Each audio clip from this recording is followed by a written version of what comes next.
Welcome to my first edition of Coffee with Authors. My first guest is Christy Nicholas. She's the award-winning author of the Druids Birch series, travel guides to Scotland and Ireland, and 5 standalone books, which we'll get into a little bit later. Welcome, Christy. Thank you very much for having me, Elaine. It's an absolute pleasure.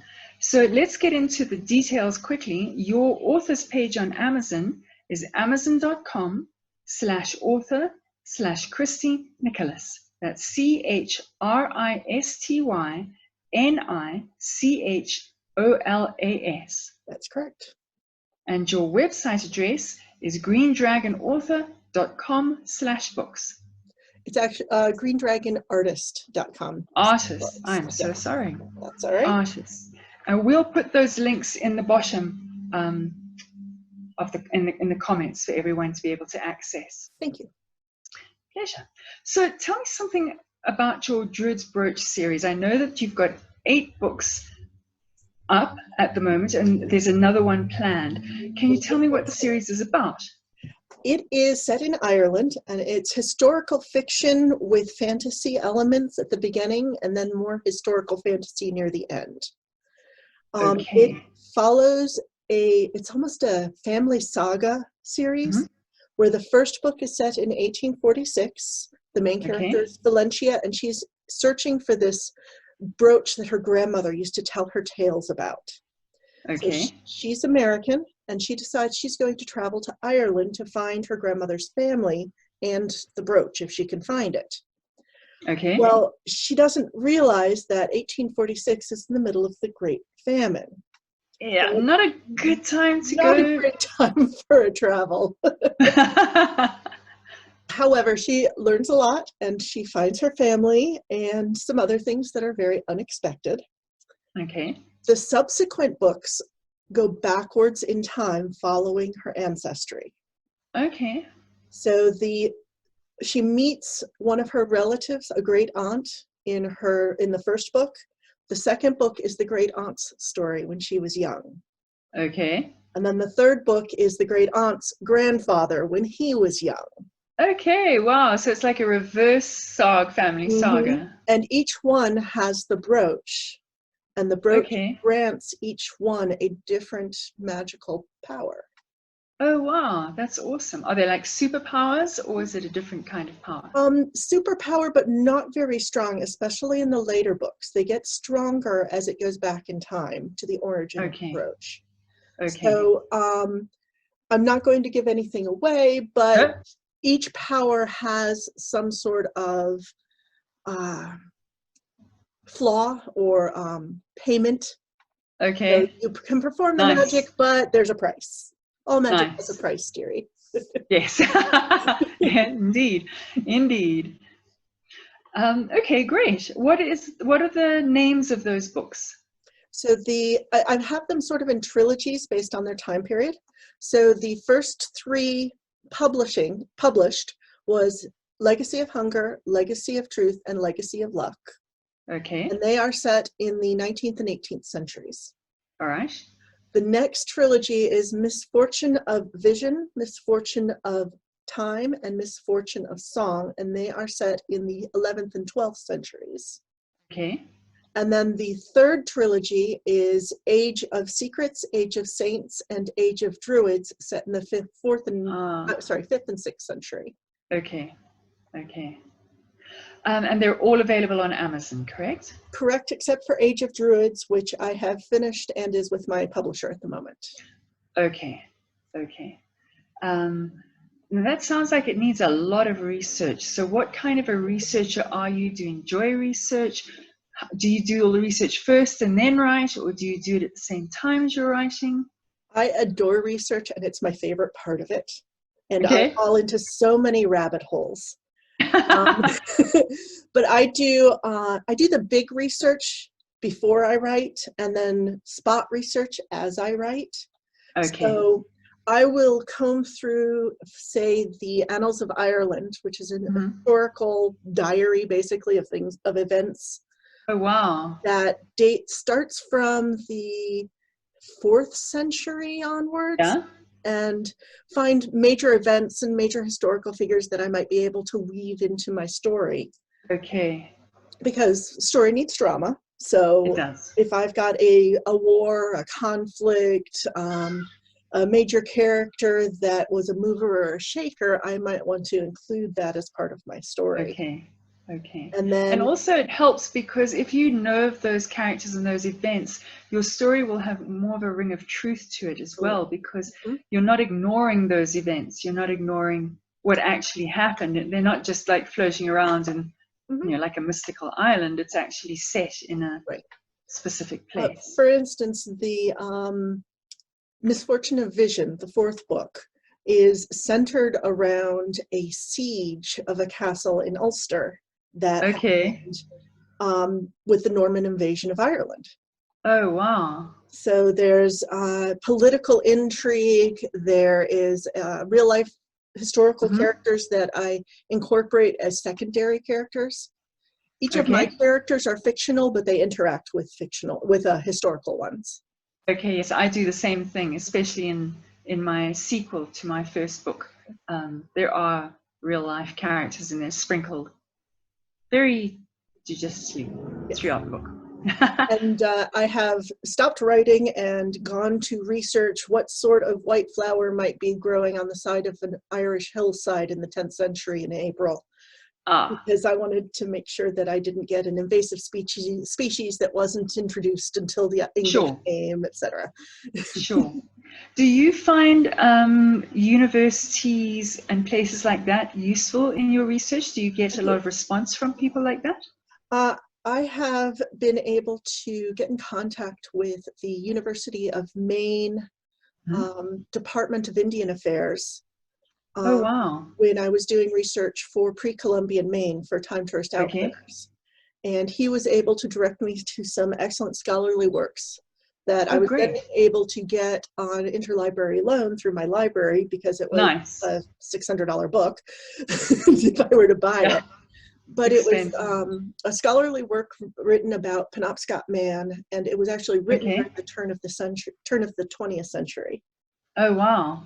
And he was able to assure me that it had very good, reliable data in it. And it gave me a wealth of daily life details that were just fantastic. Oh, that's great. I think one of my big problems, because my book session, my first 2 books are set in British Columbia. One of my biggest research problems is the fact that I live in South Africa. So we don't have the same access or the same information. And who cares what happened in British Columbia when we've got, hundreds of years of our own history here? So I do find that quite a challenge. So the names that you've mentioned might be good leads for me to even access, and they can maybe point me in the right direction. I also have access to JSTOR, which is JSTOR.com. Yeah. Is an yes, I'm academic. Yep. Yeah. And, I'm part of that as well. Academia.edu as well. Okay. Great. Both great sources for academic work.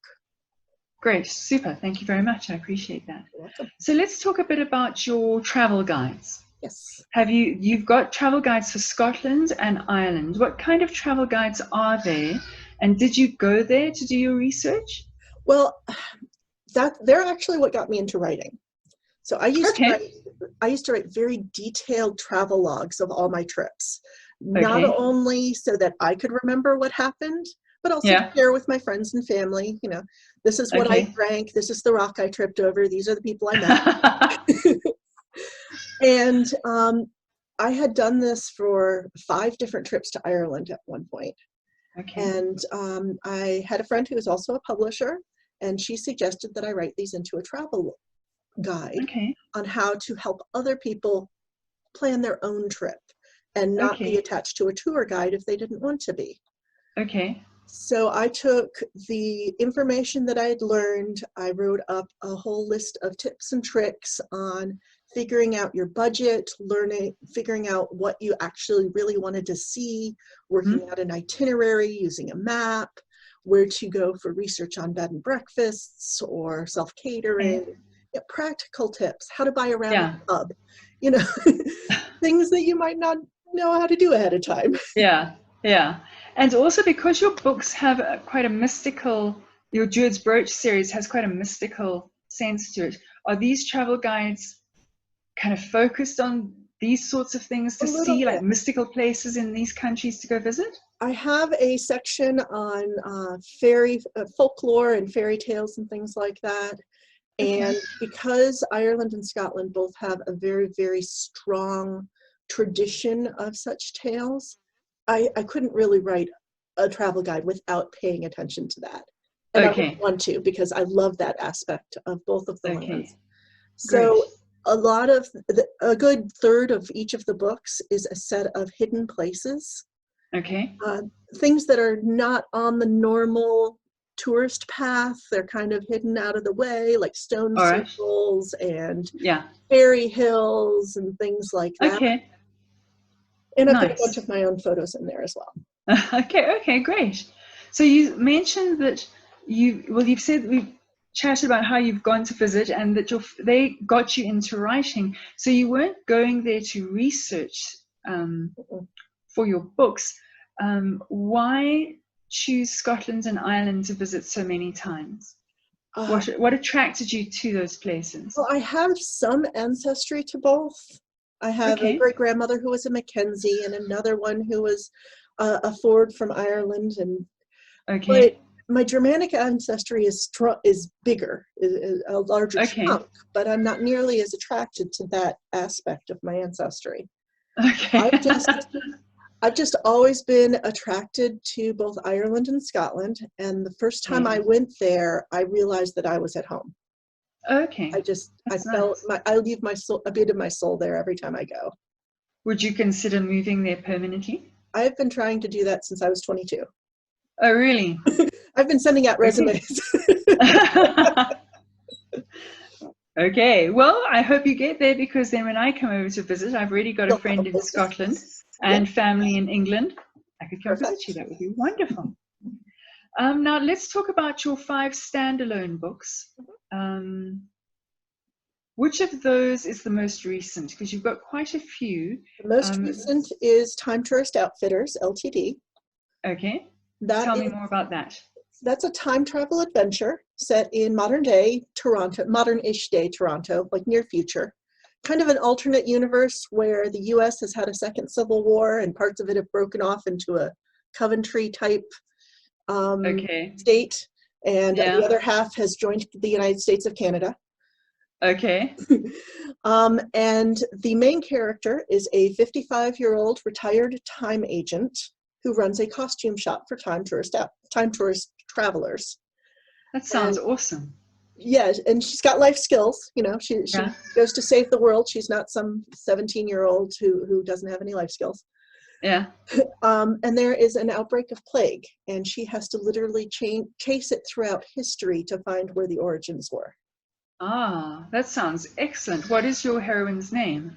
Her name is Wilda Firestone, which is actually my great-grandmother's name. Oh, really? Oh, that's awesome. That's awesome. I love that. And in the course of her adventures, she visits 10th century Maine, so pre-Columbian. Okay. She visits 12th century Mali in Africa, so Mansa Musa's court. And 11th century Orkney, which is currently, at that time, owned by the Norse. Oh, okay. And she gets there just before a coup d'etat. Oh, wow. Yeah. Bad timing. Well, you got to have it depends if you, depending. So your research for the Mali section of the book, did you get to go to Mali? I did not. I would have loved to be able to do that. I have visited the other 2 places, both Orkney and Maine, but Mali, I've not yet been to the continent of Africa.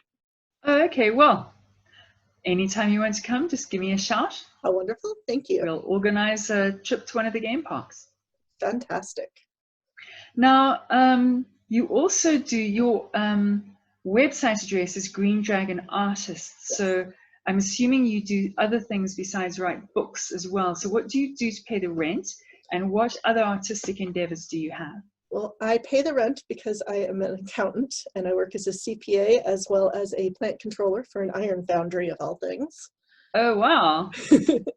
And my artistic pursuits include making jewelry out of tiny seed beads. I sew each one on one by one with needle and thread to make very complex pictorial and sculptural works of wearable art. Oh, that's excellent. I also take photographs. The background you see behind me now is a photograph I took in County Donegal in Ireland. Oh, lovely. And I do some digital painting as well. The book covers for Past Storm and Fire and Time Tourist Outfitters, I did both of those. Okay, great. And So do you enjoy doing book covers? Would book covers be something that you would be prepared to do for other authors, or do you do it just for yourself? I'm not certain I want to deal with other authors' art. I'm a strange artist. I don't particularly enjoy all the commissions I get. Okay. I prefer to do my own thing without demands.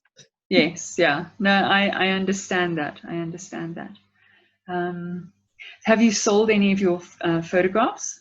Oh, yes. I've been selling my photographs and my jewelry at art shows since about 2003. Okay. I do about 10 to 15 art shows a year, except for this year. Oh, okay. Yeah. No art shows. This year's kind of tricky. A little bit. Are your photographs on your website for purchase? Yes. Okay, great. And my jewelry, though not everything, because I make more jewelry faster than I'm willing to photograph it and put it on my website. Okay. I get that. I get that. So let me see. I think that's it. Fantastic. Thank you so much for being on my Coffee with Authors, my very first guest. Thank you very much for having me. It's been a... Well, I have got one other question before we do leave. What is your next book? What are you working on at the moment? I am about 2/3 of the way through the first draft of an urban fantasy series. Set in modern day. Kind of an X-Men or Heroes feel to it, where I've got 6 main point of view characters. Oh, wow. I don't know why I put myself through this. Yeah, that's a challenge to write. That's a challenge to write. I planned out an entire trilogy. And so 6 main characters over the course of 3 books isn't too bad. I'm so sorry. That was my phone. I forgot to turn it off. Oh, so you were saying you've got 6 books planned over 3 books. Say that planned. Again. 3 books planned. So 6 point of view characters isn't too bad over 3 books. Yeah, no, it's not too bad. Is it what age group is it aimed at? It sounds like a young adult novel. No, it's adult. Oh, okay. It is basically, the premise is if the magnetic pole shift occurred. Yeah. What happens if the fairies, their blood was no longer sensitive to iron because of it? Okay. And anybody who might have fairy ancestry has talent before this, like Freddie Mercury might have had siren blood. Okay. Or Michael Phelps had mermaid blood. Okay. But those talents were muted because of the iron sensitivity. Okay. But now it no longer is. These talents are emerging as true magic. Oh, I see. Okay, that sounds great. Over the course of several months, and now there's a government set up for these unhidden, as they're called, and there's protests about pure humans, and there's all sorts of political intrigue going on. Okay, that sounds awesome. Well, good luck. When do you think you're going to be finished the first book in that series? First draft, probably in about 2 or 3 weeks. Oh, wow. I work pretty quickly. I work usually about 2,000 words a day when I'm in novel, though during the coronavirus, it's been more like 1,200. Okay. It's still progress, though. Yeah. No, it is. It's great. It's great progress. I would love to write every day. I just tend to be a major procrastinator, so I have to set aside blocks of time and switch off everything, and then start writing. I'm usually pretty good about keeping my minimums. Okay. I'm a very determined. I'm project oriented. Okay. So I've got what I call project completion compulsion. I hate unfinished projects.